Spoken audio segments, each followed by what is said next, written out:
மணி செய்திகளை வழங்குவதற்காக நான் லாவண்யா ஸ்ரீராம். தலைப்புச் செய்திகளை பார்க்கலாம்.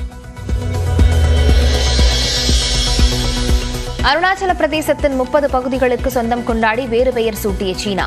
இடங்களுக்கு சொந்தம் கொண்டாடுவதும் பெயர்கள் சூட்டுவதும் ஏற்புடையதல்ல என மத்திய அரசு எச்சரிக்கை.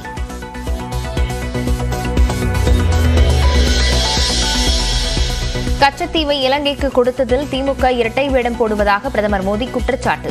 திடீர் மீனவர் பாச நாடகத்தை மோடி அரங்கேற்றுவதாக முதலமைச்சர் மு க ஸ்டாலின் பதிலடி.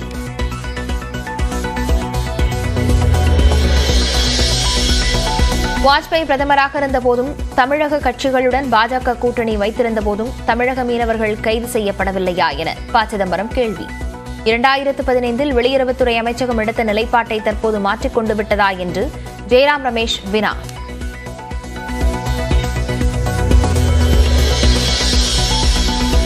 தமிழ்நாட்டில் எலக்ட்ரானிக்ஸ் ஏற்றுமதியில் $7.4 பில்லியன் உயர்ந்துள்ளதாக முதலமைச்சர் மு க ஸ்டாலின் பெருமிதம். நாட்டின் ஏற்றுமதியில் 30% பங்கு வகிக்கும் தமிழ்நாடு இலக்குகளை நோக்கி நடைபோட்டு விரைவில் தலைநிமிரும் என எக்ஸ் தளத்தில் பதிவு.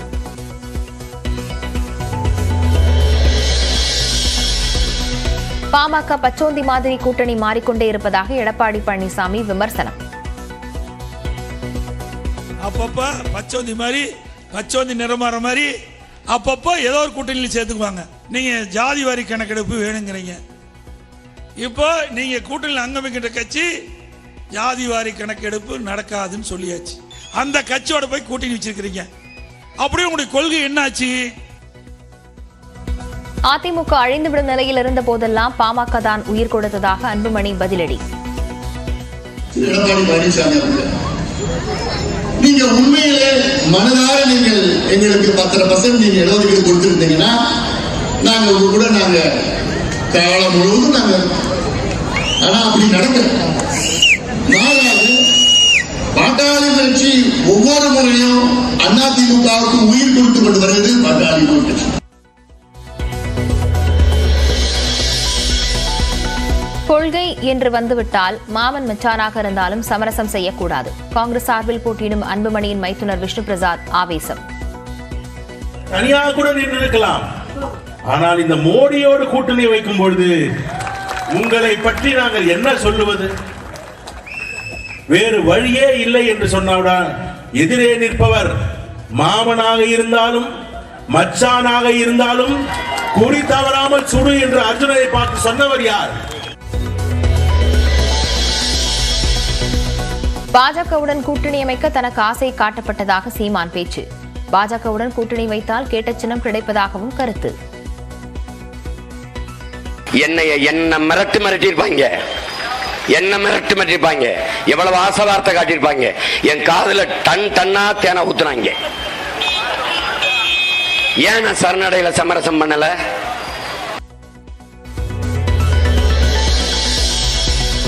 மக்களவை தேர்தலை முன்னிட்டு நூதன பிரச்சாரத்தில் ஈடுபட்ட வேட்பாளர்கள் கரும்பு பிடிந்தும் உழவு ஓட்டியும் வாக்காளர்களை கவர முயற்சி.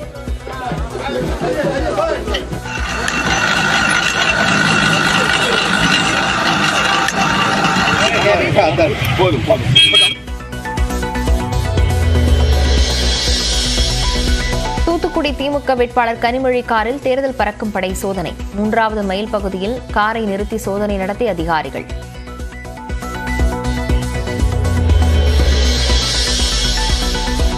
தமிழ்நாட்டின் மீது மோடிக்கு உண்மையான பாசம் இல்லை என அதிமுக துணை பொதுச் செயலாளர் கே பி முனுசாமி குற்றச்சாட்டு. நியூஸ் 18 களம் 18 நிகழ்ச்சியில் ஆசிரியர் கார்த்திகை செல்வனுக்கு அளித்த நேர்காணலில் விளக்கம்.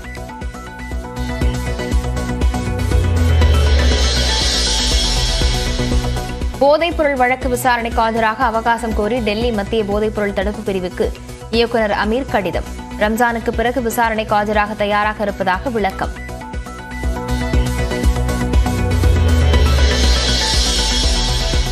தேர்தல்களில் விவிபேட் ஒப்புகை சீட்டுகளை முழுமையாக எண்ண உத்தரவிடக் கோரிய வழக்கு. தேர்தல் ஆணையம் பதிலளிக்க உச்சநீதிமன்றம் உத்தரவு.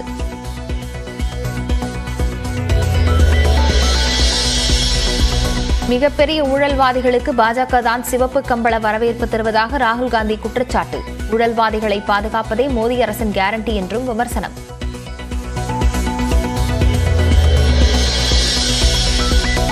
சென்னை சென்ட்ரல் ரயில் நிலையத்தில் தண்டவாள பராமரிப்பு பணி இன்று இரவும் நாளையும் புறநகர் ரயில் சேவை பகுதியாக ரத்து.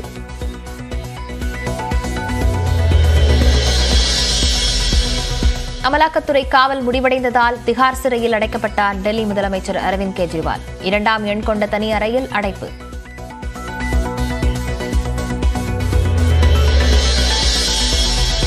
பாகிஸ்தான் முன்னாள் பிரதமர் இம்ரான்கான் மற்றும் அவரது மனைவிக்கு விதிக்கப்பட்ட 14 ஆண்டு சிறை தண்டனை நிறுத்தி வைப்பு. பரிசுப் பொருள் முறைகேடு வழக்கில் இஸ்லாமாபாத் நீதிமன்றம் உத்தரவு.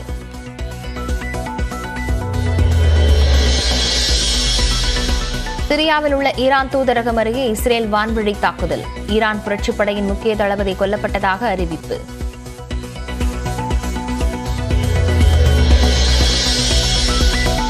ஐபிஎல் தொடரில் 6 விக்கெட் வித்தியாசத்தில் மும்பை அணியை வீழ்த்தியது ராஜஸ்தான் ராயல்ஸ். ஹாட்ரிக் வெற்றியை பதிவு செய்து புள்ளிப்பட்டியலில் முதலிடம் பிடித்தது.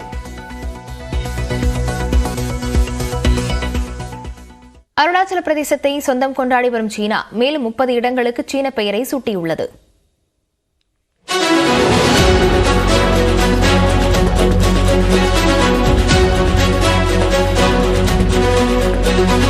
இந்தியாவின் ஒருங்கிணைந்த பகுதியாக உள்ளது அருணாச்சல பிரதேசம். எனினும் இதை ஏற்காத அண்டை நாடான சீனா அதை தெற்கு திபெத் என கூறி வருகிறது. மேலும் அருணாச்சல் பிரதேசத்தை ஜங்னான் என்றே பெயரிட்டும் அழைத்து வருகிறது.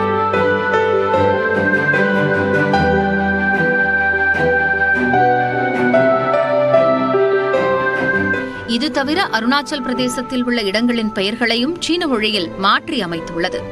2017ஆம் ஆண்டில் வெளியிடப்பட்ட முதல் பட்டியலில் 6 இடங்களுக்கான பெயரை மாற்றிய சீனா 2021ஆம் ஆண்டில் 15 இடங்களுக்கு மறுபெயரிட்டது. 2023ஆம் ஆண்டில் 11 இடங்களுக்கு பெயர் மாற்றிய சீனா தற்போது 30 இடங்களுக்கான பெயர்களையும் மாற்றியுள்ளது.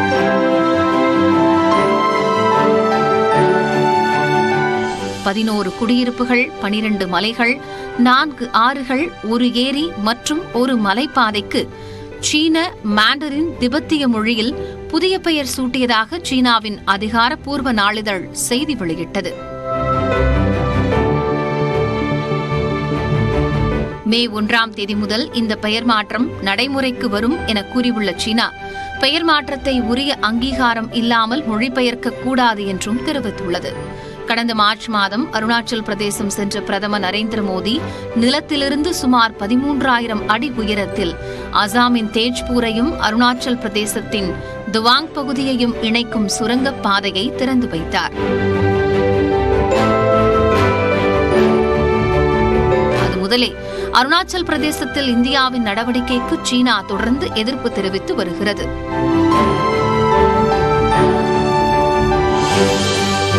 சீனாவின் இந்த பெயர் மாற்றும் நடவடிக்கைகளுக்கு இந்தியா தொடர்ந்து எதிர்ப்பை பதிவு செய்து வருகிறது.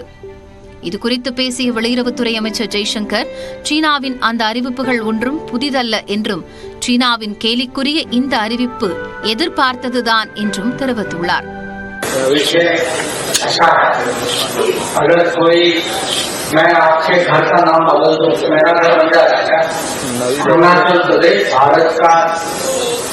स्टेट है, पहले भी था, अभी भी है, अभी भी रहेगा।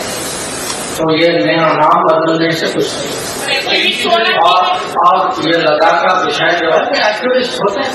அருணாச்சல் பிரதேசம் இந்தியாவின் ஒருங்கிணைந்த பகுதி என்று அமெரிக்கா ஏற்கனவே அறிக்கை வெளியிட்டுள்ளது. மேலும் இந்தியாவின் ஒருங்கிணைந்த பகுதியான அருணாச்சலத்தை சீனா உரிமை கொண்டாடுவதற்கு அமெரிக்கா கண்டனமும் தெரிவித்திருந்தது. எனினும் எதையும் பொருட்படுத்தாமல் சீனா தொடர்ந்து அடாவடியாக அருணாச்சல் பிரதேசத்தின் பெயர்களை மாற்றி வருகிறது.